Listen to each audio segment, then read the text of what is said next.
All right, welcome back. Today we'll be talking about AP US History, Chapter 15 from the AMSCO APUSH textbook, which covers Reconstruction from 1865 to 1877. Reconstruction is the time period immediately after the Civil War when the Union attempts to rebuild itself. But the Union also has to grapple with the fact that, well, half of the United States, the South, had just seceded from the Union and had just fought a war against the Union. So Reconstruction is a variety of things. It is some political conflicts between North and South, but then there's also social conflicts and social changes as African Americans receive their freedom from the 13th Amendment. They receive the right to vote and become citizens. But continued racism in the South is going to kind of stymie or slow down their progress. And so when we talk about Reconstruction, we have to first look at what the state of the South was after the Civil War. The South was destroyed by 1865. Not only their military defeat, but also, I hope you remember, Sherman's march. General Sherman of the Union marched through the South towards the end of the war, destroyed railroads, destroyed towns, destroyed fields, basically leaving nothing in his wake, forcing the South to surrender. But because of Sherman's march and because of 4 years of war, the Southern society, Southern economy has completely collapsed. Banks and businesses have gone out of business. There's a massive runaway inflation. Railroads are destroyed, oftentimes intentionally by the Union armies. And as the slaves are either freed or escape, the Southern economy, the plantation economy, collapses. So when we talk about the South after the Civil War, the Southern economy and society collapses, and part of that is because Sherman's march,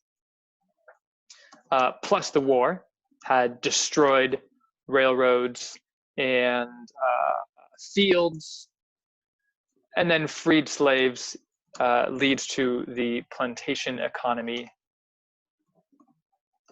collapses.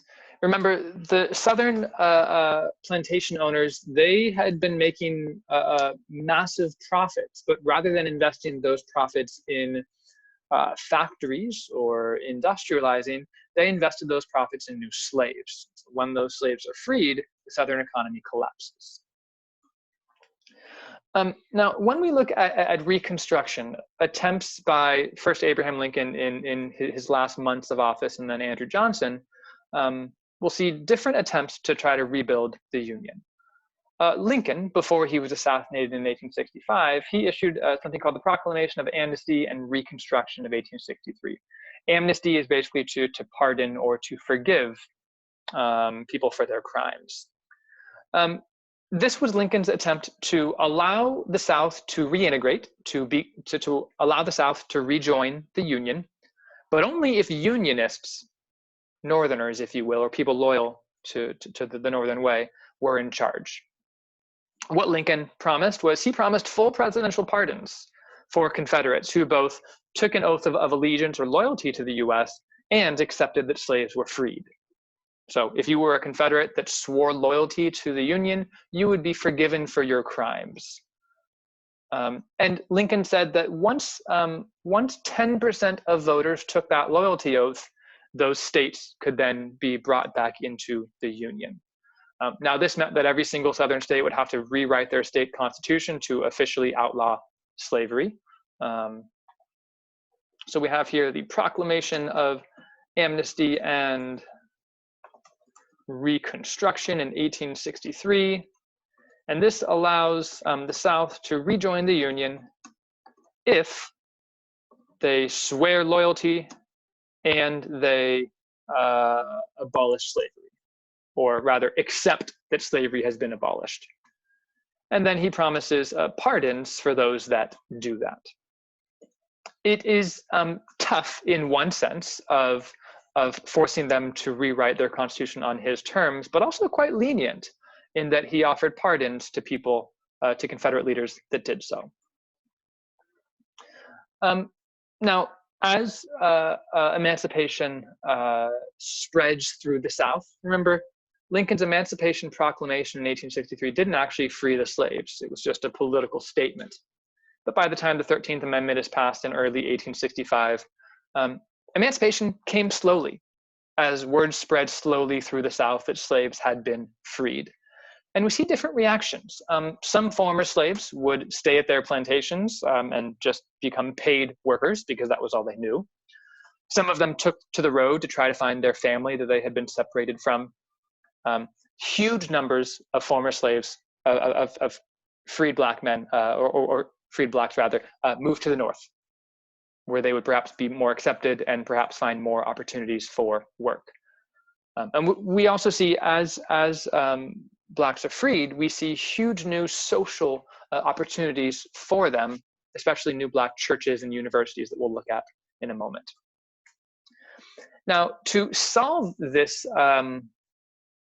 it's not a problem necessarily, but to support these freed blacks who, again, they were oftentimes unskilled. They were illiterate because it was illegal for slaves to receive an education. They did not have any property because it was illegal for slaves to own property.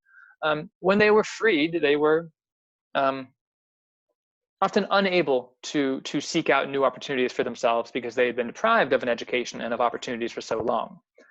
And so the Freedmen's Bureau was created in March of 1865, right around when Lincoln is killed, to take care of or provide assistance to these freed slaves. Provided food, clothing, medical care, and education to these freed blacks. It also established thousands of schools and colleges for to specifically target these freed African Americans. And at one point, it allowed them to settle on Confederate land, although that was only a temporary fix. But still, Freedmen's Bureau offers education and food and medical assistance and social supports to these freed blacks. Now, you see it only lasted for 5 years because of some resistance from the next president, Andrew Johnson, but still allows these freed blacks to kind of find their footing. So I'm going to put this as a Lincoln policy, although it was kind of right when he was assassinated and Andrew Jackson takes over. Freedmen's Bureau, this offers food, clothing, education, medical care, and assistance to freed blacks. And I should actually add up top here, whoops, that most freed slaves or most freed blacks were uneducated, illiterate, and poor because they'd been denied these opportunities. So Freedmen's Bureau was an opportunity to support them in their transition, if you will. Now, after Abraham Lincoln is assassinated by John Wilkes Booth in early 1865, his vice president, Andrew Johnson, takes over.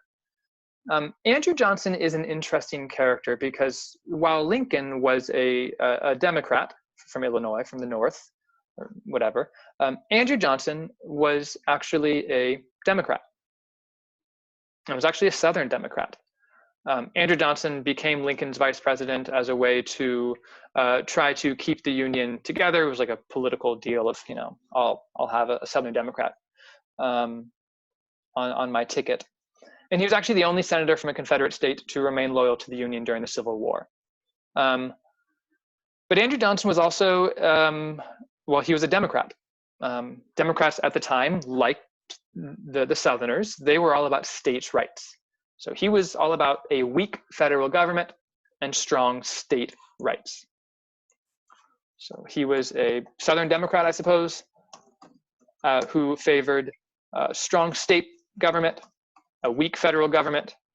And also, we've got to add, he was a white supremacist. I mean, most American presidents at the time were white supremacists, but he was unabashed about his racist views, and we'll see those in effect when he vetoes certain congressional bills. And so Reconstruction, when it begins, was a dispute, let's say, between Congress, mostly Republican, and now President Andrew Johnson, who is a Southern Democrat who was loyal to the Union. Congress proposed the Wade-Davis bill, which said that 50% of voters had to swear loyalty to the US. That was actually vetoed by Lincoln. He thought that was too tough. Remember, Lincoln proposed the 10% plan.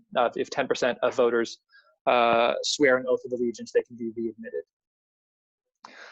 Andrew Johnson eventually supported Lincoln's 10% plan, with the addition that all former Confederate leaders would be disenfranchised. Basically, all Confederate leaders and Confederate politicians would no longer have the vote and would no longer be able to serve in public office. Basically, he said, okay, we'll let the South rejoin, but all of those old Southern Confederate leaders, they cannot serve in the government. You got to find new leaders, trying to cut out the corrupt leaders who were trying to secede, I suppose.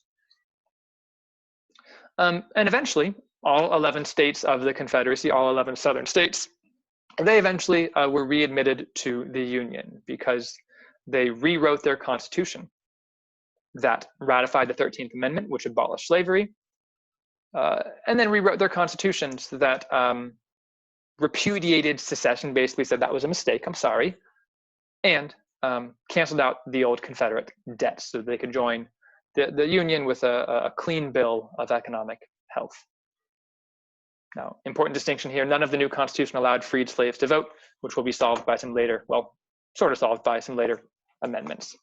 Whoops, I went too far there.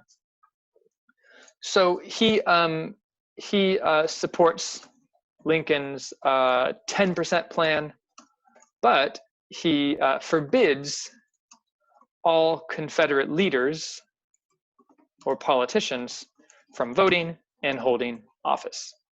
This eventually allows all 11 Confederate states to rejoin the Union. But again, we're seeing that dispute already where they refuse to allow freed slaves to vote.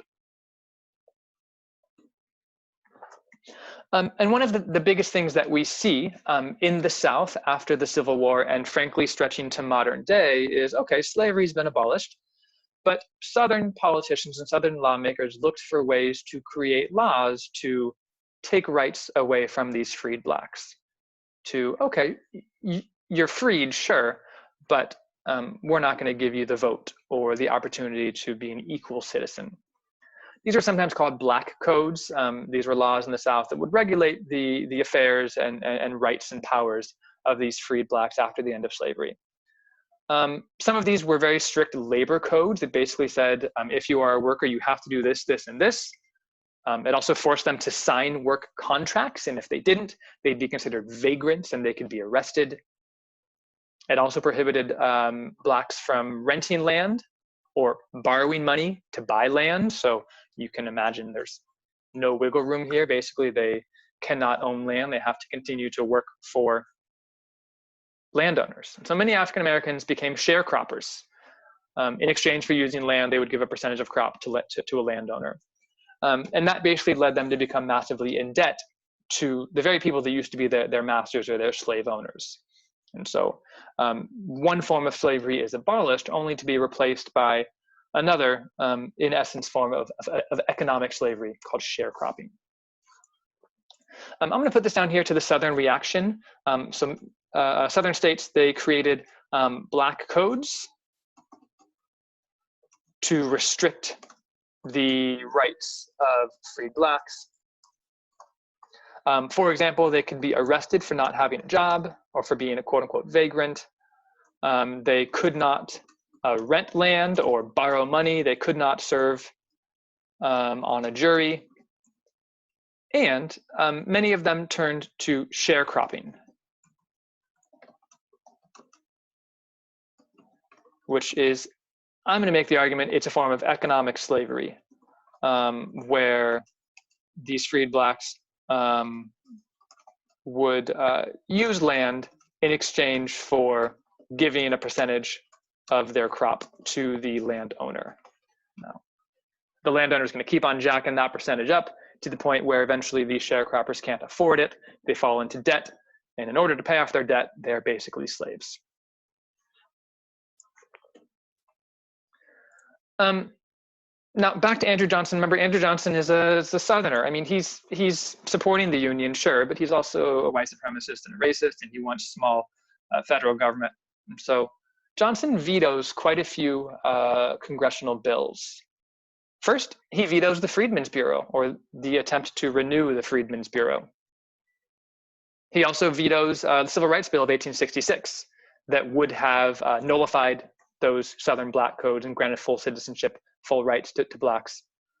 Now, some of those will be passed over his veto, but he vetoes several congressional bills. So he vetoes the Freedmen's Bureau. So he basically ends the Freedmen's Bureau, or he ends the funding. And then he also vetoes the Civil Rights Bill, which denies Blacks full citizenship and rights. Now, when he does these things, all 11 of those states have already been integrated back into the Union. And so this is the first end of Reconstruction, the first end of presidential Reconstruction, if you will.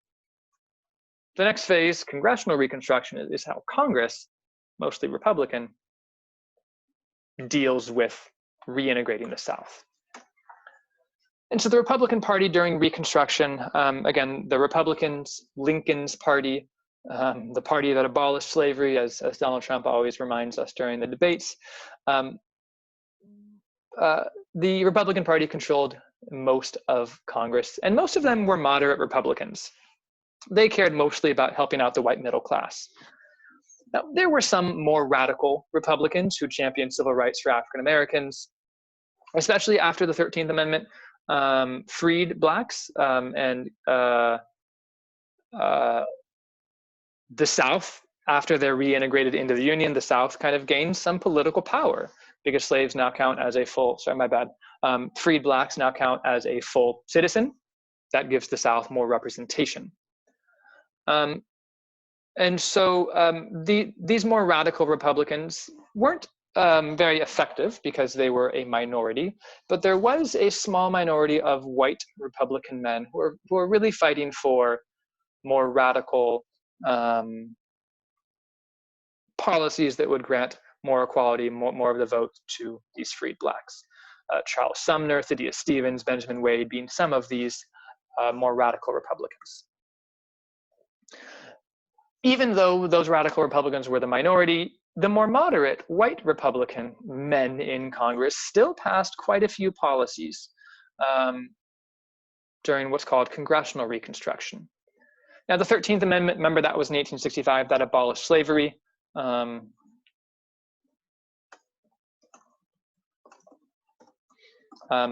abolished slavery with the exception of penalty for a crime, which is or for debt, which is an interesting loophole that states and prisons will take advantage of.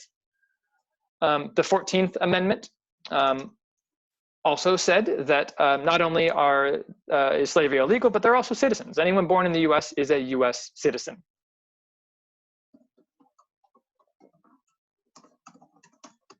So basically, freed slaves are citizens. There are some other parts of the 14th Amendment. If a state takes a citizen's votes away, they'll lose representation. And it cancels out the Confederate debt, allows them to rejoin the Union on kind of like a clean bill of clean economic health. And it says that certain Southern leaders are ineligible to serve an office in the Union. But the big part of the 14th Amendment, citizenship to all people born in the US. The Civil Rights Act of 1866, the thing that Andrew Johnson vetoed, also passes. And this says that all African Americans are citizens. This was an attempt to counter or go against those Black codes in the South. So this says that all African Americans are citizens. This is an attempt to counter or to cancel out those Southern Black codes. And it was passed over Johnson's veto. Some additional things that Congress did is they created their own Reconstruction Act. Andrew Johnson had his own proposal, which was rejected by Congress. The Republicans overwhelmingly won in 1866.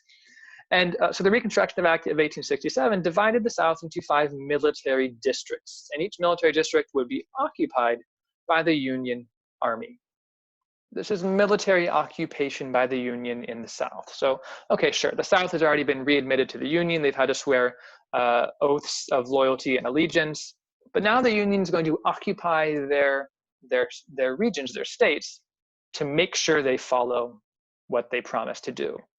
Specifically, they were required to ratify the 14th Amendment, granting African American citizenship in order to be in order to re-enter the Union. So the Reconstruction Act of 1867, this allows the Union Army to occupy the South. And this is in these 5 military districts. And then it said that the South must ratify the 14th Amendment to rejoin the Union.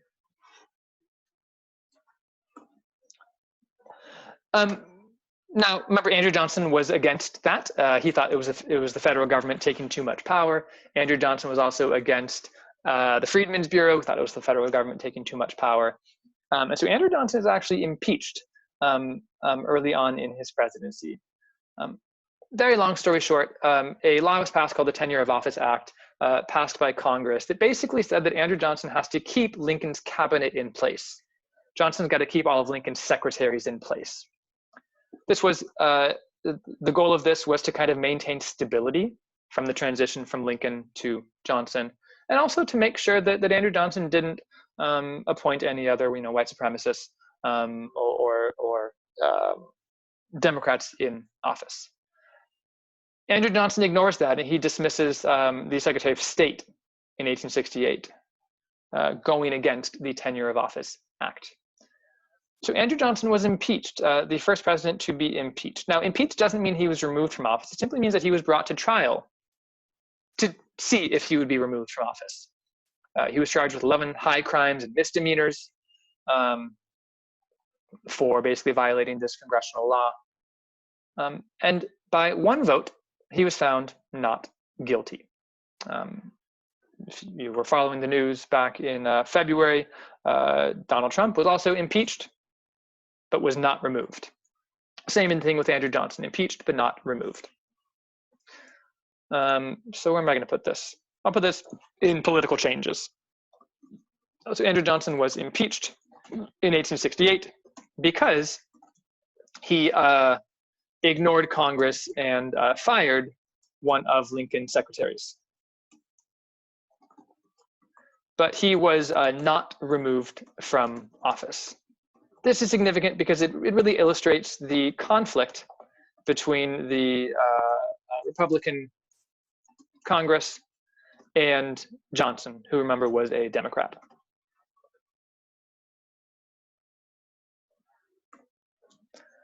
All right, by 1868, Andrew Johnson is finally going to be removed from office by an election. Andrew Johnson actually was not even the Democratic candidate. He had been unpopular on both sides, I suppose. And the Republicans nominate Ulysses S. Grant, who was one of the Union War leaders. Ulysses S. Grant wins the election in 1868 by only 300,000 votes. A lot of that was because 500,000 freed blacks had the vote, most of whom voted for the Republican Party, the party that freed the slaves, if you will. So here's another political change. Ulysses S. Grant, again a Republican, wins the presidency in 1868.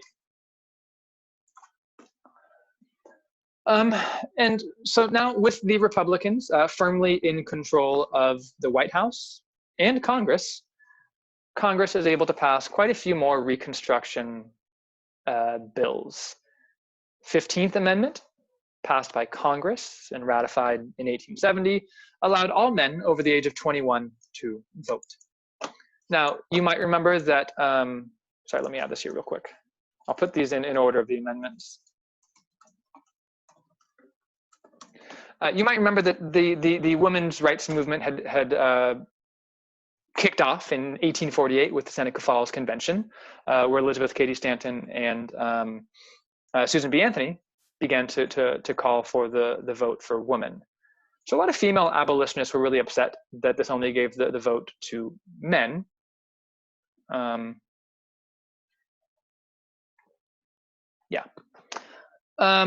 There's also another Civil Rights Act of 1875. Let me plug that in here real quick. And this guaranteed equal accommodations in public places, hotels, railroads, theaters, and it allowed blacks to serve on juries, which would basically guarantee them a fair trial. But this was poorly enforced in the South.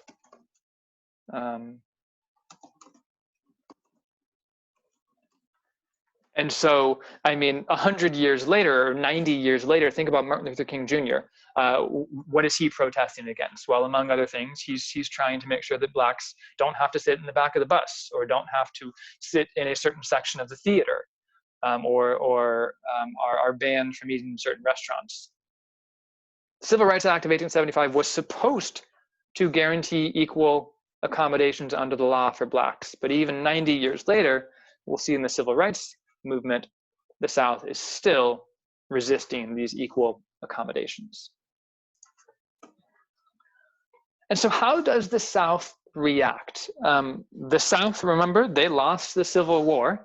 Not only did they lose the Civil War, their economy, well, their slave economy was destroyed, much of their infrastructure was destroyed.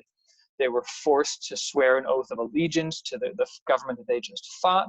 And then they were forced to ratify bills, 13th, 14th, 15th Amendments, that many of them did not believe in. And so you can imagine how upset the South was with being forced to adopt these measures forced upon them by the North. Now, despite all of these changes, almost all state legislatures in the South were controlled by whites, except for South Carolina, which was controlled by freed black men. And so, you know, even though there are new people in office, nearly all Southern governments were still controlled by white men, except for South Carolina.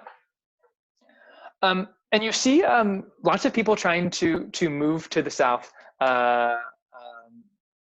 basically to make money off of this. These were called carpetbaggers. Carpetbaggers were northern whites who moved to the South during Reconstruction. Literally, they would take carpet and make a bag out of it with all of their possessions, and then they would march to the South to try to make a profit off of this. They were called carpetbaggers. They were kind of looked down upon by Southerners, of like, you know, stupid Northerner coming to my region telling me what to do.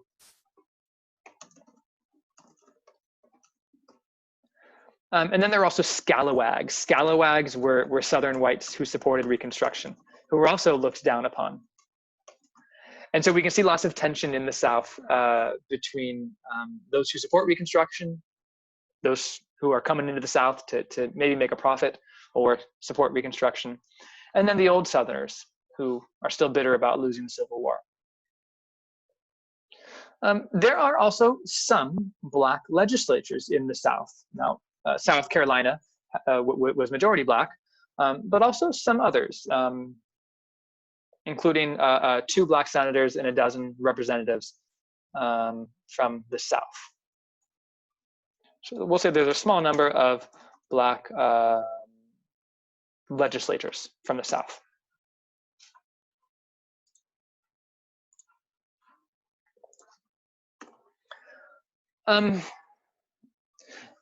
Okay, now the South is struggling to adapt to these changes. They're very resistant to these changes, and one of the things, or one of the ways that this resistance manifests itself, is with the creation of the KKK, or the Ku Klux Klan.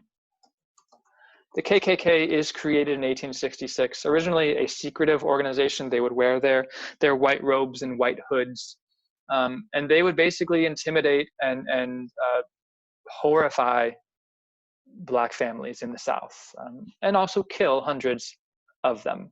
The KKK was officially outlawed in 1870 and 1871 with the Force Acts. But I think we are unfortunately still in 2020 seeing the KKK alive and well. They maybe aren't wearing their hoods anymore, but they're still using force and intimidation against Blacks, and using some political power, I suppose, to take rights away from Blacks. So the KKK is created to intimidate and also kill these freed Blacks. Again, abolished in 1870, but still around to this day. Not only that, but the South also, kind of in line with these Black codes, they created literacy tests to deny Blacks the vote. We'll look at these literacy tests more when we get to the civil rights movement in the 1950s and 60s. They were impossible. Truly, the way they were written made it basically impossible. Even if you were an educated Black man, you would not be able to pass this test, and you would not be able to vote. And then, of course, if a white man went to vote, he'd be given a very different literacy test. You know, read, you know, some simple book or something. So Southerners knew exactly what they were doing, targeting Blacks to deny them the vote. Now, when we zoom out and we look at this big picture, the Republicans are in office during Reconstruction, and they were quite successful in rebuilding or reconstructing the Union. They forced Southern state constitutions to abolish slavery, and they forced Southern constitutions to provide universal male suffrage. The South resisted against that, but still. They also promoted the building of roads, and bridges, and railroads, and other internal improvements in infrastructure to rebuild the Union and the South. They also established hospitals and asylums and homes for the disabled, those both dealing with the after effects of the Civil War and freed Blacks who need support and things like that. Also built a public school system paid for with public taxes. So I'm going to put this under political changes, I suppose. I'll just say Republicans had many accomplishments in their years in office. They forced the South to rewrite constitutions. They rebuilt roads and other parts of infrastructure. And they also created hospitals and schools. Now, many of these Republicans were quite corrupt, as we kind of saw with those carpetbaggers taking advantage of this, but still, some accomplishments that I do think we need to acknowledge. All right, to wrap us up, you have millions of African Americans, millions of Blacks who are freed from slavery, freed from bondage, and who are struggling to adjust to this newfound freedom. Many of them quickly learned how to read or write, and many of them also moved to the North. That's going to become a common migration movement in the late 1800s. Freed Blacks moving to, well, just Blacks now, moving to the North. And many of them saw this as a chance for them to gain independence and to truly separate themselves from the whites. They created their own churches, especially Baptist and Episcopalian churches. They created historically Black schools and colleges like Howard, Fisk, and Morehouse. Our next vice president, Kamala Harris, is a proud alum of Howard University, which is a historically Black university, an HBCU. But they also ran into challenges. We talked about sharecropping earlier, where many of these Blacks didn't have an education, didn't have any money, and so they were forced to work on the same land where they were once enslaved. They had to give a share, about half of their harvest, to their landowner. And so it says there by 1880, only 5% of Southern Blacks had become independent landowners, which means a huge, huge chunk of Blacks in the South are sharecroppers. For all intents and purposes, economic slaves. Okay, this doesn't really go into any of these boxes, and so we'll just put this here for African Americans and kind of their changes. So they create new social structures, churches, schools and HBCUs, or historically black colleges and universities, but they also struggle with sharecropping. Again, just a reminder, that means that they use a landowner's land in exchange for about 50% of their harvest. And so they basically become massively in debt. And again, I called this almost a form of economic slavery earlier. To wrap us up, one last political change, Compromise of 1877. Election of 1866 was another disputed election between the Republicans and Democrats.